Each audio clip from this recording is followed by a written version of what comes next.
Bracket orders are a great way for us to manage our trades and protect our risk all at the same time.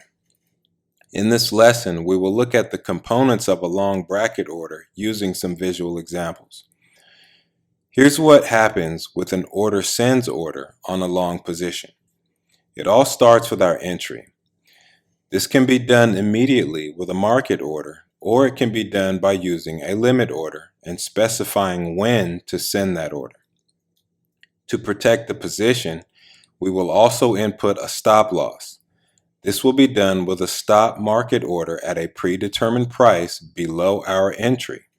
And finally, what we're all looking forward to, profit. If the trade works in our favor, we want to have a target set where we will take profits. This is done with a sell limit order above current price.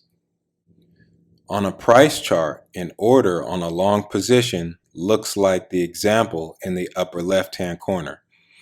In this example, we have identified our supply and demand zones. We are anticipating price moving down to the demand zone, then reversing and heading back to supply. Our first step is to place a buy order at our desired entry price.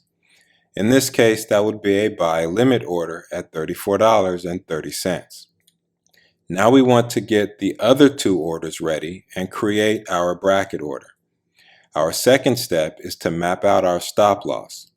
This will be done with a stop market order just below the demand zone.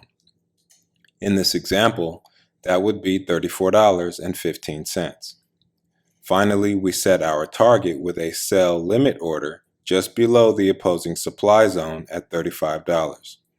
Once we hit the send button, the entry order will be sent to the market with the other two orders, the stop and the target, waiting to be sent as a bracket order.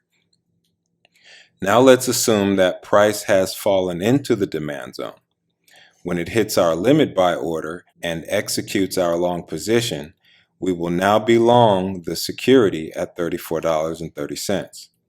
Then the system will automatically send out the order cancels order, or OCO portion of the bracket order. It's an OCO order because if the price rallies up to $35 and we exit the trade for a profit, the stop order will automatically be canceled, and vice versa. If price falls to our stop loss of $34.15, our target order would automatically be canceled. Either way, we are protected. Now you know how a bracket order works for a long position. If you've never used a bracket order before, don't worry. With a little bit of practice using a virtual account on platforms like Thinkorswim, you'll become comfortable using them on all of your trades. Moving forward, we'll look at how bracket orders work on short positions. Before you move on, using the examples from previous lessons, create a long bracket order utilizing both the order sends order and the order cancels order. Hope to see you in the next video.